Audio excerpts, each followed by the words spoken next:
Hello everyone, मैं दुर्गेश कुमार मिश्रा आप सभी का स्वागत करता हूं हमारे यूट्यूब चैनल जेके कॉमर्स क्लासेस में। जैसा कि आप सभी को पता है कि हमारी न्यू एजुकेशन पॉलिसी आ चुकी है, तो वीडियो में आज हम डिस्कस करेंगे नेशनल एजुकेशन पॉलिसी 2020 के बारे में। तो चलिए स्टार्ट करते हैं। आखिरकार देश को 34 साल बाद न्यू एजुकेशन पॉलिसी मिल ही गई।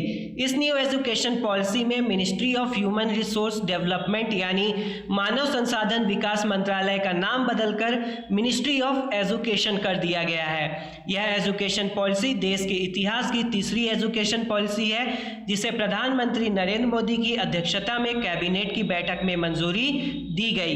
इतिहास में अगर हम देखें तो भारत की आज़ादी के बाद सिर्फ 3 बार एजुकेशन पॉलिसी आई है।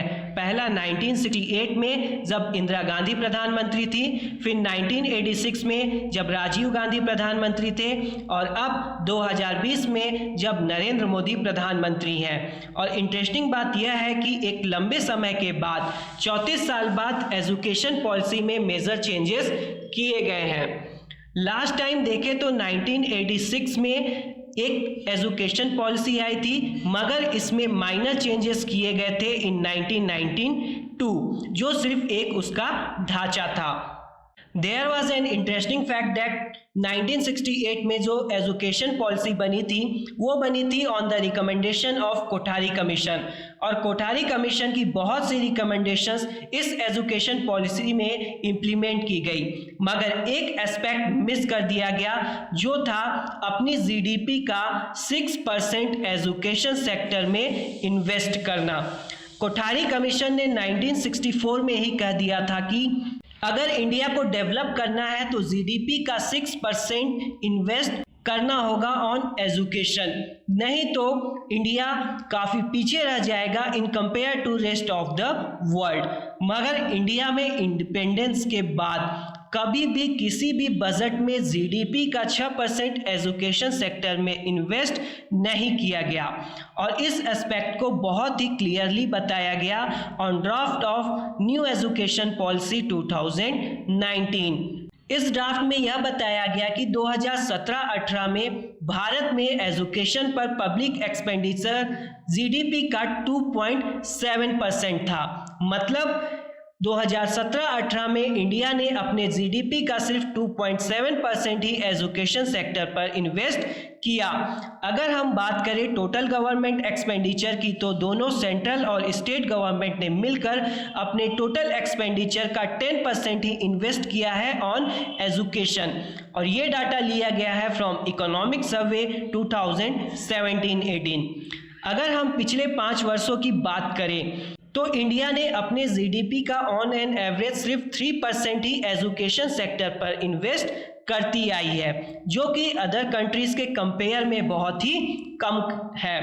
अगर हम बात करें भूटान, जिम्बाब्वे और स्वीडन की, तो वे अपने जीडीपी का 7.5% एजुकेशन सेक्टर पे इन्वेस्ट करते हैं। अगर हम बात करें कोस्टा एंड फिनलैंड की, तो ये अपने जीडीपी का 7% एजुकेशन सेक्टर पे इन्वेस्ट करते हैं। और अगर हम बात करें साउथ अफ्रीका और ब्राज़ील की, तो ये अपने जीडीपी का 6% एजुकेशन सेक्टर पे इन्वेस्ट करते हैं। यहाँ पे हम देख सकते हैं कि भूटान जैसी अंडर डेवलप्ड कंट्रीज अपने जीडीपी का 7.5% एजुकेशन सेक्टर पे इन्वेस्ट करती है, मगर इंडिया जैसी डेवलपिंग कंट्रीज सिर्फ अपने जीडीपी का 3% ही एजुकेशन सेक्टर पे इन्वेस्ट करती है।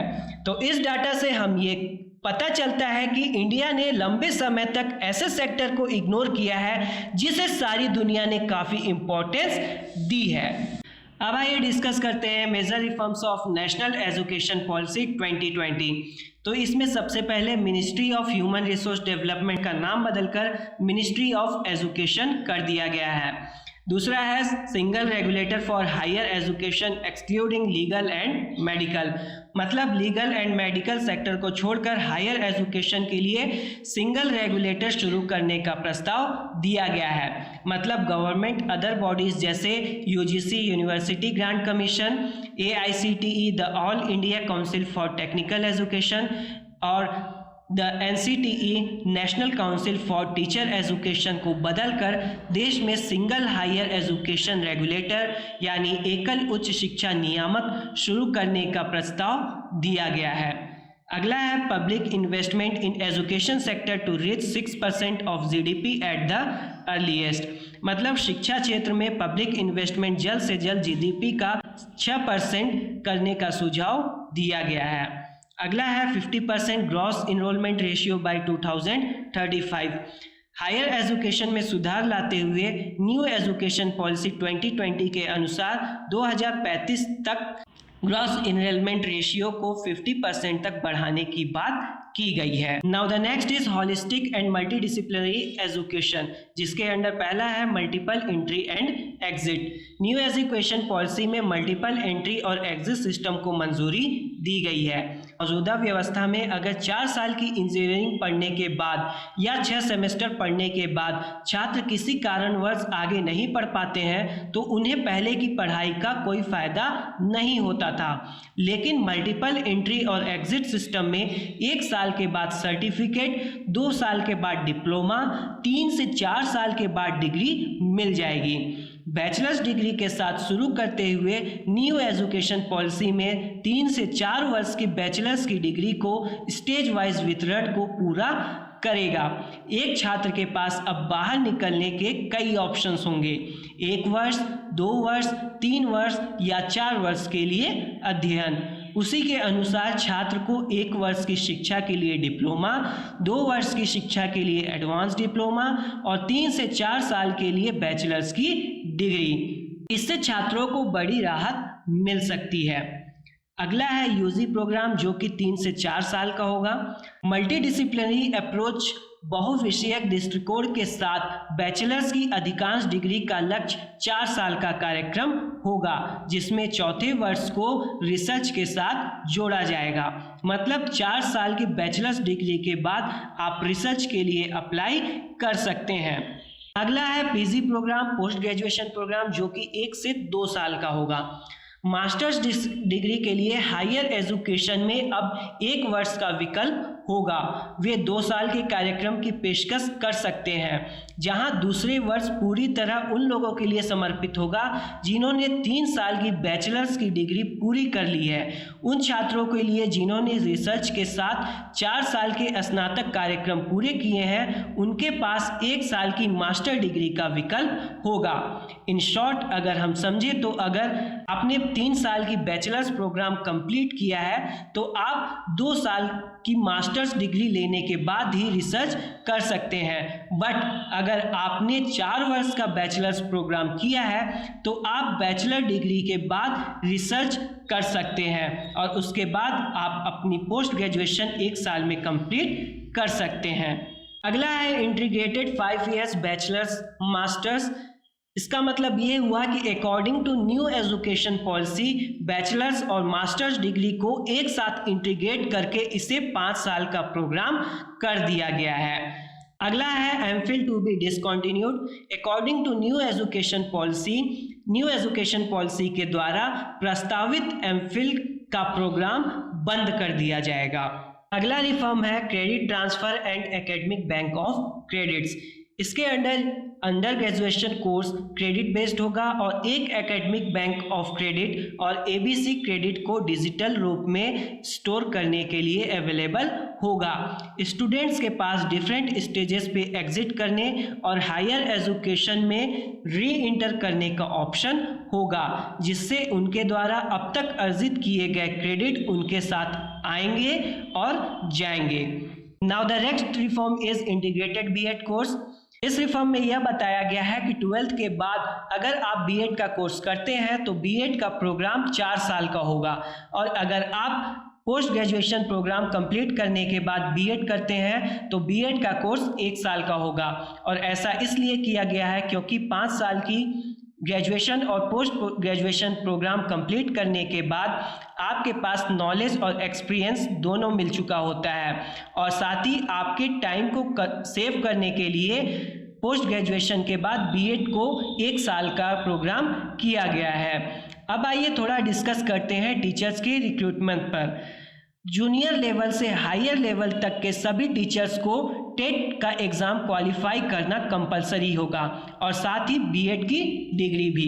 अब प्राइमरी और सेकेंडरी लेवल टीचर्स होने के लिए एनटीए का एग्ज़ाम क्वालिफाई करना होगा। प्राइमरी, सेकेंडरी और यूनिवर्सिटी लेवल के सभी टीचर्स की सैलरी एक जैसी होगी।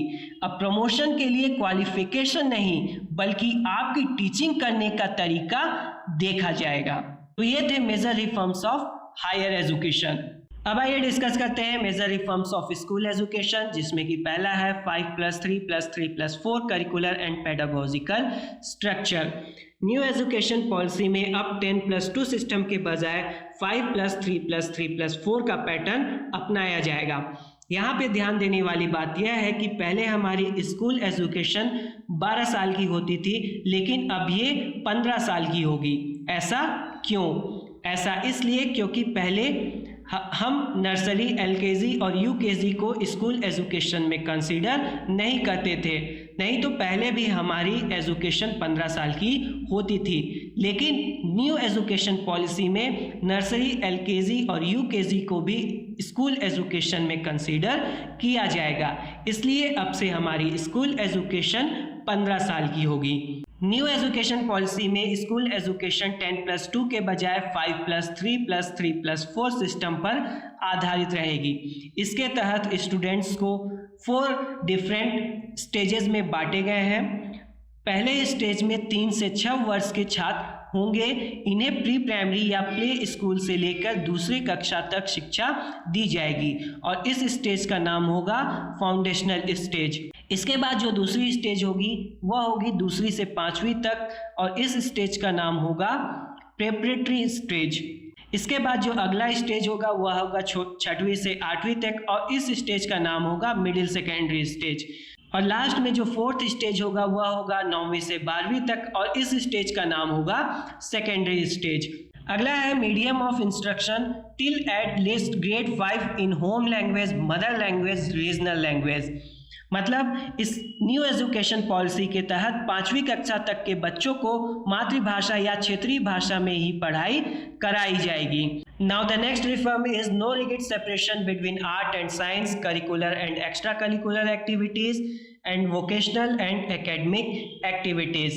इस रिफॉर्म में यह कहा गया है कि 12वीं कक्षा तक साइंस, आर्ट्स और कॉमर्स संकायों में और करिकुलर और एक्स्ट्रा करिकुलर एक्टिविटीज़ में और वोकेशनल और एकेडमिक एक्टिविटीज़ में कोई भी डिफरेंस या अंतर नहीं किया जाएगा।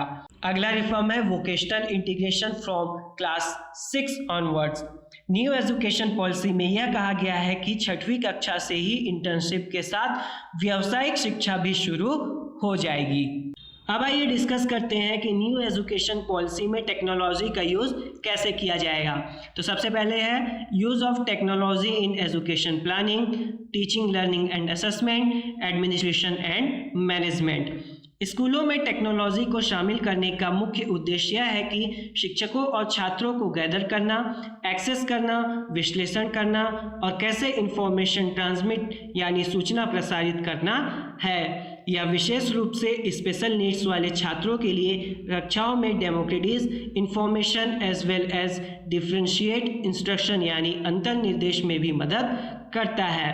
टेक्नोलॉजी टीचर के ट्रेनिंग में भी मदद कर सकती है और छात्रों के मूल्यांकन में भी मदद कर सकती है और साथ ही उनके परफॉर्मेंस को भी इवेल्युएट कर सकती है।